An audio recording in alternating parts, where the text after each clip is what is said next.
नमस्कार, आप देख रहे हैं आर्या न्यूज और मैं हूं आपके साथ प्रियंका तिवारी। हाजिर हूं आपका अपना पसंदीदा कार्यक्रम जिसका नाम है मध्य प्रदेश छत्तीसगढ़। खबरों की ओर रुख करेंगे। भोपाल से सबसे बड़ी खबर सामने आ रही है, जहां पर सरकारी कर्मचारियों के आवास को लेकर यह बड़ी खबर सामने आ रही है। निजी आवास लीज पर लेगी सरकार। एमपी सरकार ने फैसला लिया है कि सरकारी आवास को लीज पर लिया जाएगा। सरकारी मकानों की कमी दूर करने के लिए ये योजना बनाई गई है। हायर परचेज या लीज पर लेने की नीति का रोड मैप बनाने की कमेटी बनाई गई है। एसीएस मोहम्मद सुलेमान की अध्यक्षता में बनी 6 अफसरों की यह कमेटी है, जिसमें फैसला लिया गया है कि सरकारी कर्मचारियों के जो निजी आवास हैं उन्हें लीज पर लिया जाएगा।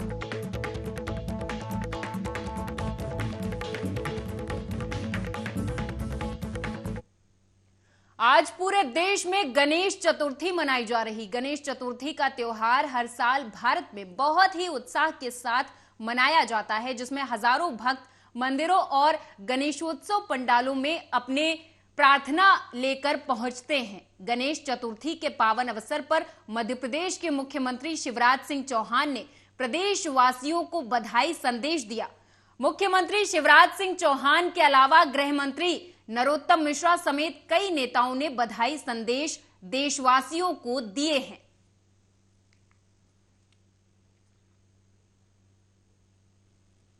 तो वहीं गणेश चतुर्थी के पावन पर्व को पूरा देश हर्ष और उल्लास के साथ मना रहा। जगह जगह पंडालों में गणपति बप्पा की मूर्तियां विराजमान हो रही। वहीं लोग अपने घरों में भी गणपति बप्पा की मूर्तियों को स्थापित कर रहे। जबलपुर की 12 वर्षीय बच्ची छवि की कहानी लोगों के लिए प्रेरणा का स्रोत है। दरअसल जहां आज लोग गणपति बप्पा की मूर्तियां दुकानों से लेकर घर स्थापित करते हैं, वहीं छवि की सोच औरों से बिल्कुल अलग है।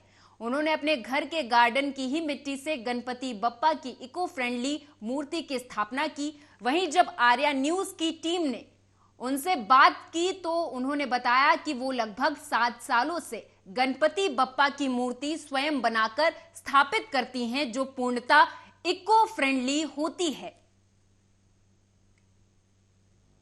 मैं 7 साल से बना रही हूँ और मेरे फ्रेंड्स और मेरे फैमिली में जितने लोग हैं उनको बहुत पसंद आते हैं गणेश जी, और वो फ़ोन लगा के बोलते हैं कि हमें भी एक गणेश जी बना के दीजिए। इसलिए मैं इन गणेश जी को बनाकर और उनको देती हूँ। कैसे कब से बना रही हैं आप?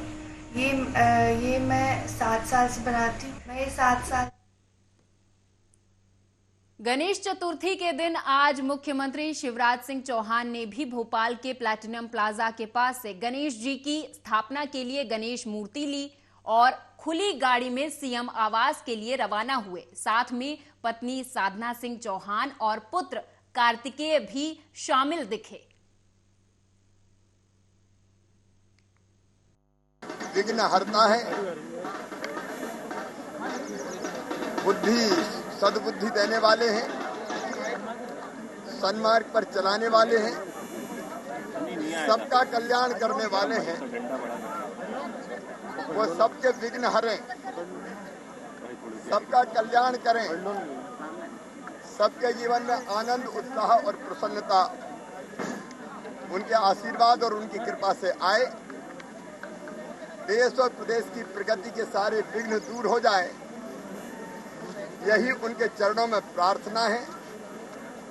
और प्रदेशवासियों से अपील है कि पूरे उत्साह के साथ विधि विधान से गणपति जी की पूजा करें, गणेश उत्सव मनाएं और सब सुखी हो, सब निरोग हो, सबका मंगल हो, सबका कल्याण हो। तो वहीं गणेश चतुर्थी के साथ आज से गणेशोत्सव की शुरुआत हो गई है। श्रद्धालु घर में ही गणपति बप्पा की प्रतिमाएं विराजित कर रहे। इस मौके पर मध्य प्रदेश के सीएम शिवराज सिंह चौहान और गृह मंत्री नरोत्तम मिश्रा ने आज गणपति की प्रतिमा ली और निवास स्थल पर लेकर पहुंचे। तो वहीं उन्होंने सभी प्रदेशवासियों को गणेश चतुर्थी की शुभकामनाएं और बधाइयां दी। महत्वपूर्ण पर्व शुरू हो रहा है और इसलिए भगवान श्री गणेश जी महाराज के चरणों में नमन करके प्रदेश की खुशहाली के लिए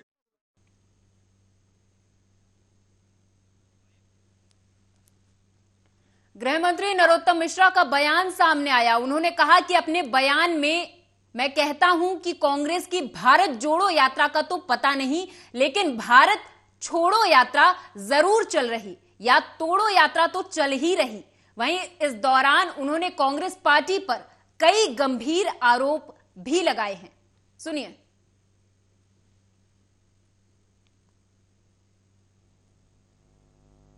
विधायकों को पर्यटन तो चार्टर प्लेन से करा रहे हैं और वो बेटी जो तड़प तड़प के मर गई 5 दिन तक, जिंदा जला दिया जिसको, उसके लिए प्लेन की व्यवस्था नहीं कर पाए कि उसका अच्छा इलाज करा देते हैं। ये इनकी संवेदनाएं हैं, लड़की हूं लड़ सकती हूं कहने वाली की। ट्वीट से काम चलाते हैं जनता के लिए और वैसे चार्टर प्लेन चाहिए। कमलनाथ जी बोले चुनाव था तो मेरा हेलीकॉप्टर तैयार खड़ा है, कोई गड़बड़ी की अब पता चलेगा काउंटिंग वाले दिन नगर पालिका नगर निगम, लेकिन पूरा प्रदेश बाढ़ में डूब गया तो एक जगह हेलीकॉप्टर नहीं उतरा। ये कांग्रेस की संवेदनाएं। आप जरा तुलना करो। मैंने 2 एग्जाम्पल दिए, एक राज्य का एक देश का। चार्टर से विधायकों को ले जा रहे हैं लेकिन उस बेटी को नहीं ले गए। तो वहीं अजय सिंह यादव ने बीजेपी पर गंभीर आरोप लगाते हुए कहा कि बीजेपी सरकार में एमपी बलात्कारी प्रदेश बन गया। उन्होंने कहा कि एमपी की सरकार जो है वो रेप को रोकती नहीं है, रेप प्रदेश के रूप में देश में पहचाना जाता है एमपी। इस दौरान उन्होंने और क्या कुछ आरोप लगाए हैं बीजेपी पर, वो आपको सुनाएंगे।